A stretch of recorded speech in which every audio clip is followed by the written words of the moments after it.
Sziasztok sütögetők, Tece vagyok. Ma egy könnyen és gyorsan elkészíthető, nagyon finom süteményt sütök nektek, a romos szeletet. Ehhez állítsuk össze először a tésztát. A kimért liszthez tegyük hozzá a megfelelő mennyiségű porcukrot és a sütőport.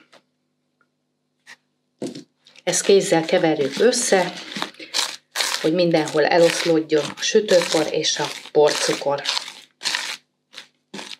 Ehhez adjuk hozzá a zsírt, ezt dolgozzuk el a lisztben. Én sertészsír helyett most kókuszsírral próbálom ki a receptet. Ha sikerült elmorzsolni a zsírt, tegyük hozzá a tojássárgát, és egy kevés tejet. És lágy tésztát gyúrjunk belőle.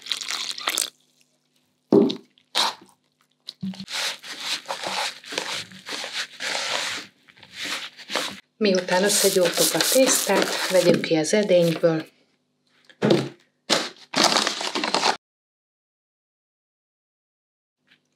Osszuk 3 felé a tésztát.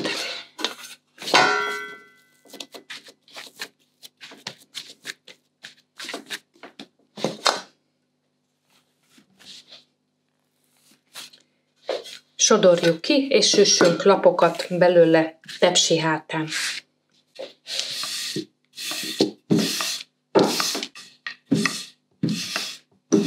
Ha tetszik a videóm, iratkozz fel a csatornámra. Ne felejtsd el megnyomni a kis csengőt. Köszi!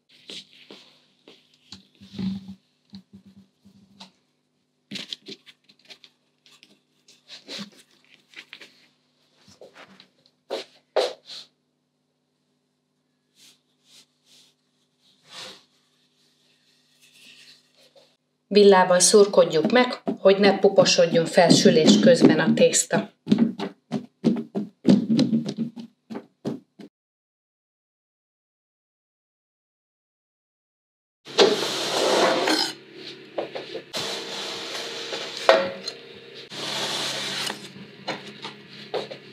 Ha megsültek a lapok, egyet törjünk szét és áztassuk be vaníliás cukros tejbe. Ezután készítsük el a töltelék többi részét.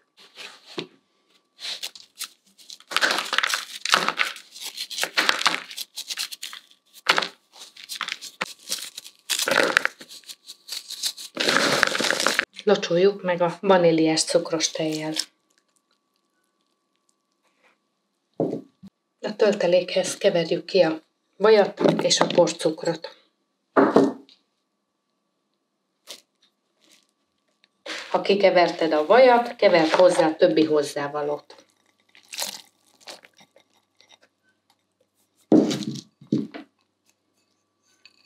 Daráld diót. A lekvárt.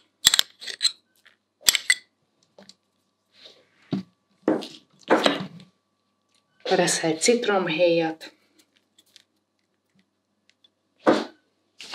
És a kakaóport.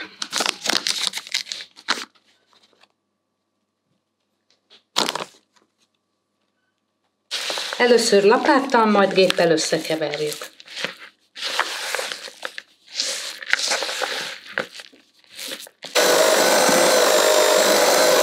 Ha készen van a töltelékünk, kenjük meg a lapokat.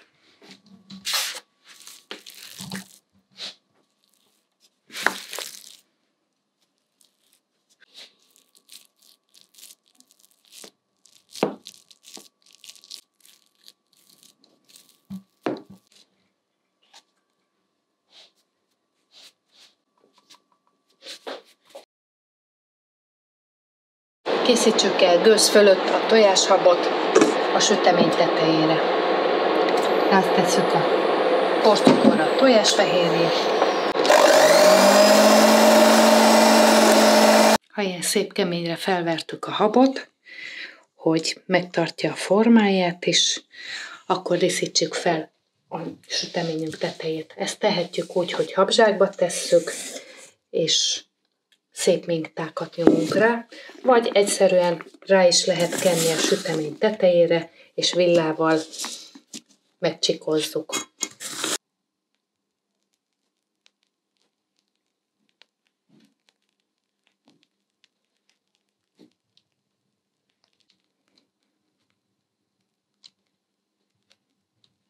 Ha elkészültél, rak félre néhány órát, hogy megszikkadjon a hab teteje. Ezután szeletelheted.